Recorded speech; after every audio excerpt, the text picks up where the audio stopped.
Early in the war, German high command believed the United States Army was soft. Many German officers saw Americans as industrial workers in uniform, wealthy, comfortable, and inexperienced. When U.S. forces first landed in North Africa during Operation Torch, they performed poorly against experienced German troops under Erwin Rommel. At battles like the Kasserine Pass, American units broke under pressure. German commanders concluded, "The Americans lack discipline. They panic. They cannot fight hardened European soldiers." But this conclusion would prove dangerously premature, because Americans did something Germany did not expect. They adapted fast. After Kasserine, the U.S. Army did not collapse. It reorganized. Poor commanders were replaced. Training intensified. Combined arms tactics improved. By the time American troops invaded Sicily, and later Italy, they were no longer inexperienced. They had artillery coordination that stunned German observers.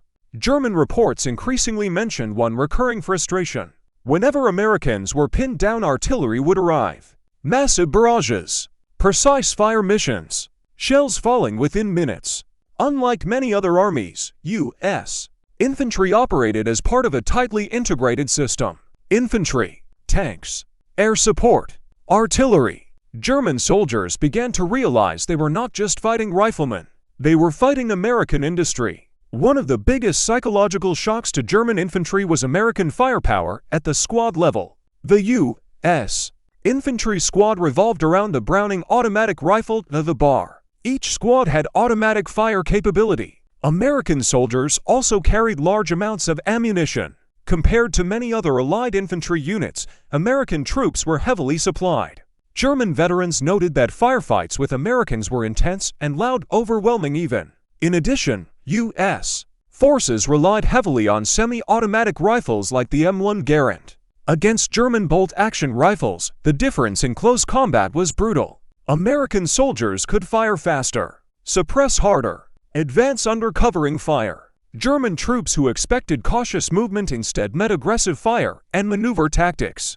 And behind every rifle squad was something more terrifying: American artillery. It was said among German troops, "If you see one American, there are 100 guns behind him."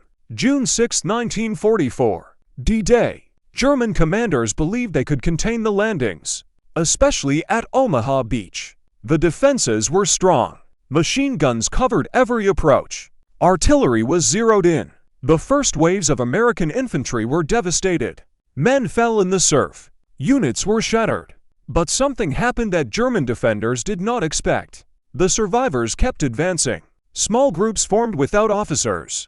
Engineers blew gaps in wire. Riflemen climbed cliffs under fire. By nightfall, the beachhead held. German reports described the Americans as stubborn to the point of madness.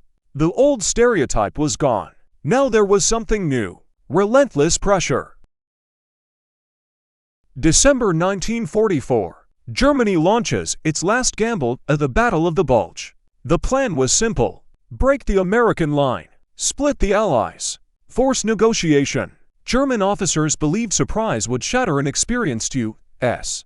divisions. Instead, American infantry units, including the 101st Airborne, held Bastogne while surrounded, cut off, freezing, outnumbered. When German forces demanded surrender, Brigadier General Anthony McAuliffe replied, "Nuts." The message spread rapidly through German ranks. American artillery returned fire. Air support arrived when the weather cleared. Counterattacks followed. German soldiers began writing home that the Americans were not collapsing. They were absorbing the blow, and then hitting back harder. Perhaps the greatest source of fear was not the American rifleman himself. It was what stood behind him: factories, shipyards, assembly lines. The United States outproduced Germany in trucks, aircraft, artillery shells, fuel, and ammunition. German units in 1944 suffered shortages of everything. American units did not. If a platoon was destroyed, another replaced it. If ammunition ran low, trucks arrived. If weather cleared, aircraft dominated the sky. German soldiers began to realize they were fighting an enemy whose strength was endless. And that realization crushes morale faster than bullets. German troops respected British forces deeply. British soldiers had fought since 1939. They were disciplined, experienced, professional. But British operations were often methodical. American operations felt explosive, faster tempo, heavier artillery, more aggressive maneuver. It was not about bravery, it was about scale. American infantry attacked with the weight of an industrial superpower. And by 1945, German veterans understood something painful. The war in the West was unwinnable, not because American soldiers were superhuman, but because they were backed by something Germany could not match. At the start of the war, German soldiers laughed at the idea of American infantry. By the end of 1944, they no longer laughed. They feared the artillery. They feared the air power. They feared the endless reinforcements. But most of all, they feared an enemy that learned from defeat and came back stronger. And in modern war, that is the most dangerous enemy of all.